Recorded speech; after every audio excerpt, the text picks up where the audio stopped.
শিলকুড়ির doctor Shyamaprasad Mukherjee college of এডুকেশনের নয়া প্রশাসনিক ভবনের উদ্বোধন করলেন মন্ত্রী কৌশিক। শিলচর শহরতলির শিলকুড়ির doctor Shyamaprasad Mukherjee college of education নয়া প্রশাসনিক ভবনের উদ্বোধন করলেন মন্ত্রী কৌশিক রায়। গতকাল কলেজ প্রাঙ্গণে আয়োজিত অনুষ্ঠানে একই সঙ্গে একটি সিনিয়র সেকেন্ডারি স্কুলের শিলান্যাস করেন মন্ত্রী। অনুষ্ঠানে মন্ত্রী কৌশিক ছাড়াও বক্তব্য পেশ করেন আসাম বিশ্ববিদ্যালয়ের কলেজ কাউন্সিলের সঞ্চালক জয়ন্ত ভট্টাচার্য, কলেজ অধ্যক্ষ মনোজ কুমার শিকদার প্রমুখ। অনুষ্ঠানের শুরুতে কলেজের দীর্ঘ সংগ্রামের বিবরণ তুলে ধরেন কলেজ পরিচালন সঞ্চালক বাদল দাস। উপস্থিত ছিলেন বিজেপি কর্মকর্তা প্রদীপ দাস সহ অন্যান্যরা। Video report Barak vision. বছরের কোর্স আর সঙ্গে সঙ্গে তারা গত 2 বছর থেকে যে বিএডের আমাদের যে বিএ যে 2 বছরের যে বিএ কোর্স 4 বছরের যে বিএ কোর্স এই বিএ কোর্সও তারা শুরু করেছে।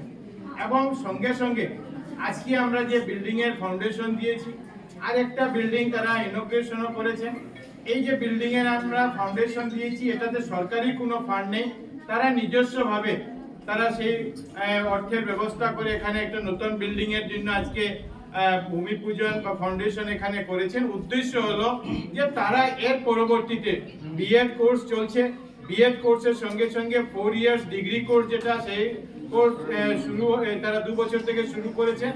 এবং সঙ্গে সঙ্গে তাদের উদ্দেশ্য হলো তারা আসাম গভর্নমেন্টের কাছে পারমিশন অনুমতি চেয়েছে যে ইন্টিগ্রেটেড যে বিএড কোর্স যে 10+2 হওয়ার পরে উত্তীর্ণ হওয়ার পরে যে অ্যাডমিশন নেওয়া যায়, যেখানে 4 বছরের মধ্যে বিএড এবং বিএ এবং বিএড দুটি কোর্স করা যায়, সেটার জন্য তারা আবেদন করেছেন। এবং এটা সামনে রেখেই তারা আজকে বিল্ডিং এর কাজ এখানে শুরু করতে যাচ্ছেন, যাতে আমরা আসাম সরকারের অনুমতি পাওয়ার পর তারা যাতে ইন্টিগ্রেটেড বিএড কোর্স এখানে আরম্ভ করতে পারেন। আসাম সরকারের তরফ থেকে যে প্রয়োজনীয় ব্যবস্থা, যে সাহায্য সহযোগিতার ব্যবস্থা, সেই ব্যবস্থা আমি ওনাদেরকে বলেছি আমরা সেটা করব, যাতে তারা যে উল্লেখযোগ্য অবদান নিয়ে চলেছেন সেটা যাতে আরো বৃদ্ধি হয়। আরো আমরা ছেলে মেয়েদেরকে যাতে আমরা এই প্রফেশনাল কোর্স ইন্টিগ্রেটেড কোর্সের সঙ্গে আমরা